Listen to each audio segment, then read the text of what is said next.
বিশ্বের বিভিন্ন দেশে এই আইনটা কিন্তু আছে।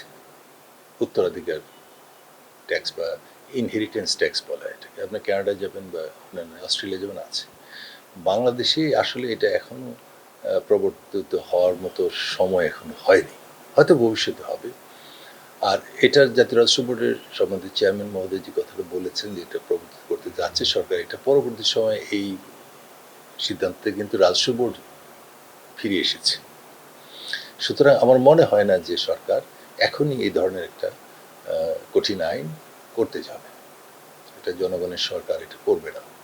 এটা যদি করা হয় তাহলে তো একটা রাজস্ব আয় বৃদ্ধি পাওয়ার চেয়ে এটার ব্যবস্থাপনায় অনেক জটিলতার সৃষ্টি হবে বলে আমি মনে করি।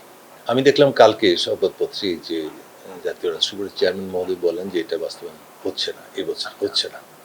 এটা অবশ্যই জটিলতার সৃষ্টি হবে। প্রথমভাবে যে কোনো আইন, এটা রাজস্ব খাতে যে কোনো আইন হলে প্রথমে একটু কষ্ট হয়, পরবর্তী সময় এটা সহনীয় হয়। যেমন ধরেন একসময় আমরা সম্পদ কর দিতাম, এক পর্যায়ে গভর্নমেন্ট সম্পদ কর বাদ দিয়েছে, তার পরিবর্তে আবার কয়েক বছর আগে সারচার্জ প্রবর্তন করেছে। তো সারচার্জ তো এখন যাদের অনেক সম্পদ আছে তারা কিন্তু সারচার্জ দিচ্ছে। আয়করের পাশাপাশি একটা নির্দিষ্ট লিমিটের বেশি যদি তার সম্পদ হয়, 4 কোটি বা তারও বেশি, তখন তারা সারচার্জ দিচ্ছে।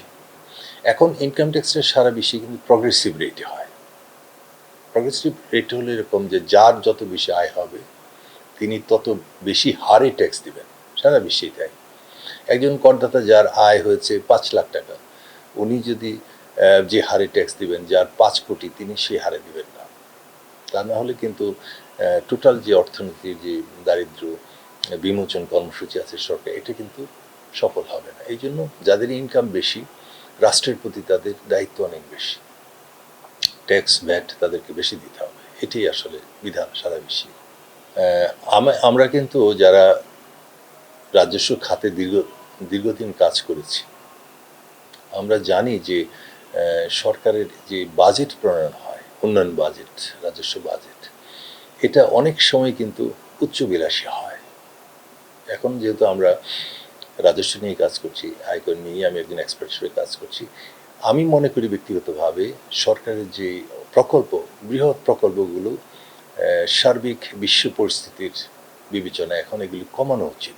অর্থাৎ সরকারের রাজস্ব টার্গেট যেমন অধিক হওয়া উচিত নয়, আবার সরকারি প্রজেক্টের ব্যয়ও সংকোচন করা উচিত বাংলাদেশের মতো একটি দরিদ্র দেশে।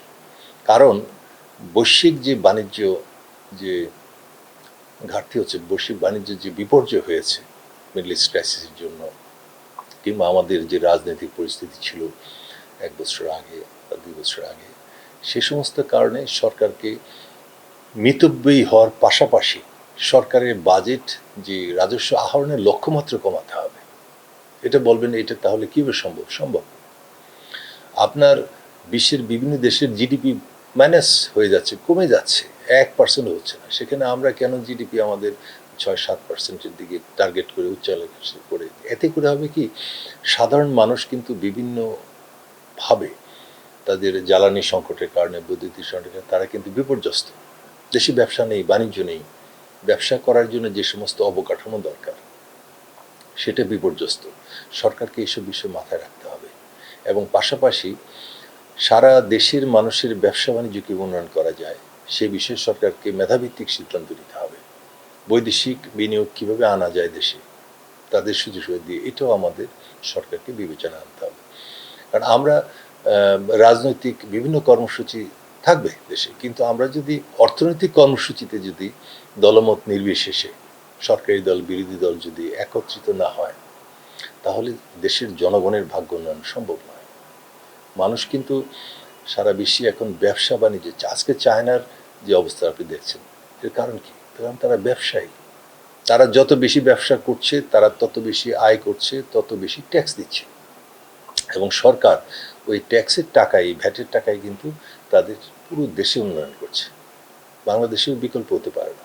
সুতরাং রাজস্ব আদায় যেমন আমাদের জন্য জরুরি, তেমনি জনগণকে ভয় দেখিয়ে কিংবা জনগণকে বিপদে ফেলে আমরা জোর করে কিন্তু রাজস্ব আদায় পৃথিবীর কোন দেশেই সম্ভব হবে না। আমরা মনে করি জনগণকে বুঝাতে হবে, ট্যাক্স এডুকেশন দরকার। বাংলাদেশে এনবিআর এর, আমি তো সব জায়গায় বলি যে এনবিআর এর উচিত বিভিন্ন মিডিয়াতে সংবাদপত্রে, ইলেকট্রনিক মিডিয়া, প্রিন্ট মিডিয়া জনগণকে ট্যাক্সের বিষয়গুলো আরও বেশি জানানো উচিত। তাদেরকে শুধু ট্যাক্সের কঠিন আইনগুলো বিষয়ে ভয় দেখানো বা এমন সব মন্তব্য করে যাতে করদাতাদের মধ্যে প্যানিক সৃষ্টি হয়, তাহলে তো আমরা সুফল পাবো না। কেমন সংখ্যক মানুষ গরিব হবে এটা ঠিক না। গভর্নমেন্ট আমার মনে হয়, যেটা ব্যক্তিগত মনে করি, যে এবার খুব উচ্চবিলাসী বাজেট হয়তো করবে না, কারণ গভর্নমেন্ট নিজে বুঝতে পারছে যে আমাদের এই ব্যয় সংকলন কিংবা আমাদের উন্নয়ন বাজেটে অধিক বরাদ্দ দিয়ে আমাদের যে মৌলিক চাহিদাগুলো আছে, খাদ্য, বস্ত্র, অন্ন, চিকিৎসা, শিক্ষা, এগুলোকে বাদ দিয়ে আমরা নিশ্চয়ই বড় বড় প্রকল্প, কয়েক হাজার হাজার কোটি টাকার প্রকল্প দেখবেন আমার মনে হয় যে এই বাজেটে থাকবে না। সুতরাং খুব বেশি করের বোঝা চাপিয়ে দিবে, এটা ঠিক হবে না, অন্তত এই বছর ঠিক হবে না। যুদ্ধ পরবর্তী সময়ে যখন ব্যবসা বাণিজ্য বাড়বে সেটি হয়তো একটি ভিন্ন সময় আসবে, কিন্তু এখন মানুষ এমনিতেই নানানভাবে হতাশায় ভুগছে। রাষ্ট্রের উচিত তাদেরকে আরও সমর্থন করা, তাদেরকে উজ্জীবিত করা, আমি বলবো তাদের উৎসাহিত করতে হবে ব্যবসা বাণিজ্যে, বাণিজ্যিক কর্মকাণ্ডে, সব দিক দিয়ে। অত্যন্ত উপায় তো আমি বললাম, সেটা হলো গভর্নমেন্টকে অর্থনৈতিক বিষয়গুলো আসলে জটিল। এখানে কিন্তু রাজনৈতিক স্লোগান দিয়ে অর্থনীতিকে আপনি সমাধান করতে পারবেন না। অর্থনৈতিক বিষয়গুলো আর্থিক খাতে যারা কাজ করেছে, অর্থনীতিবিদ যারা আছে, তাদেরকে কাজে লাগাতে হবে। রাজনৈতিক নেতৃবৃন্দ তো দেশ চালাবে, কিন্তু এটা এমন একটা টেকনিক্যাল বিষয়, অর্থনীতি, রাজস্ব খাত। এই যে ধরুন, এই যে এনবিআর এর গত একটি বছরে বা আরও বেশি সময় যে অস্থিরতা ছিল, এনবিআরকে যে বিভাগ করা, দুটি খাতে নিয়ে যাওয়া, রাজস্ব আহরণ অথবা নীতি নির্ধারণী আরেকটা বিভাগ করা, এইগুলো নিয়ে অনেক ক্ষতিগ্রস্ত হয়েছে এনবিআর। রাজস্ব খাত ক্ষতিগ্রস্ত ইন দ্য লং রান। আমরা মনে করি যে যারা অর্থনৈতিক এক্সপার্ট যারা আছে, অর্থনীতিবিদ যারা আছে, তাদেরকে কাজে লাগানো উচিত। তাদের জন্য সরকার যদি তাদের মতামত নেয় এবং খুব দীর্ঘমেয়াদী পরিকল্পনা নেয়, কোন কোন খাতে আমাদের সংস্কার দরকার। আপনি একটা বিশাল সেক্টর হলো আমাদের ব্যাংকিং সেক্টর। ব্যাংকিং সেক্টরে যে অব্যবস্থাপনা ছিল, লুটপাট ছিল, এটা বিশ্বের অন্য কোনো দেশই সম্ভব হতো না, হয়নি। এবং এইগুলো যদি গভর্নমেন্ট আগে থেকেই, এখনকার গভর্নমেন্ট যদি আগে থেকে এগুলি মেশার না নেয়, প্রিকশন না নেয়, এবং এই খাতগুলোকে ব্যাপারে যদি সচেতন না হয়, তাহলে আবার একই অবস্থা হবে। মানুষ, যারা ইন্ডাস্ট্রিয়ালিস্ট, যারা ব্যবসায়ী, তারা আবার লোন নেবে, লোন নিয়ে রিপে করতে পারবে না। তো জনগণের টাকা তারা লোন নিচ্ছে, দিয়ে ফেরত দিচ্ছে না, দিতে পারছে না। তো এটা তো একটা অস্বাভাবিক একটা বিষয়, তাই না? সরকারকে উচিত যে আর্থিক খাতকে সংস্কার করা, সেটা খুব প্রকাশ্যে, খুব ঢাকঢোল পিটিয়ে করতে হবে, নট নেসেসারিলি। সে গোপনেই করুক না, সব বিষয়ে জনগণ জানবে তা না, কিন্তু জনগণ তো তার একটা ফল চায়, সুফল চায়। যে সুফলের কারণে একজন সাধারণ যে ব্যবসায়ী আছে, তিনি যেমন ব্যাংক থেকে লোন নিতে পারবেন সহজে, সহজ শর্তে।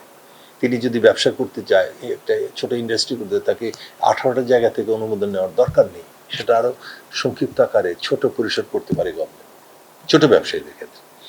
যারা শত কোটি টাকার বিনিয়োগ করবে, তাদের জন্য শর্ত প্রয়োজন বেশি হতে পারে। ক্ষুদ্র ব্যবসায়ীদের সাথেও কিন্তু আরও 5জন 7জন নাগরিক, তাদের আয় রোজগার ইনভলভড, তাই না? তাহলে একজন ক্ষুদ্র ব্যবসায়ী যিনি ব্যাংক থেকে 4-5 লাখ 10 লাখ টাকা লোন নিতে চায়, তার লোন নেওয়ার জন্য এত শর্ত থাকবে কেন? উনি কিন্তু, যারা ছোট ব্যবসায়ী, ঋণ গ্রহীতা, তারা কিন্তু লোনটা খুব সহজে পে করে। তাদের ভয় থাকে যে আমার ব্যাংক লোন শোধ করতে হবে। আর যারা বড় ঋণ গ্রহীতা, তারা কিন্তু আমরা ইতিহাস থেকে দেখি তারা টাকা দেয়নি, তারা ঋণগ্রস্ত হয়েছে, তাই না? সুতরাং এই বিষয়গুলি সরকারের বিবেচনা আনা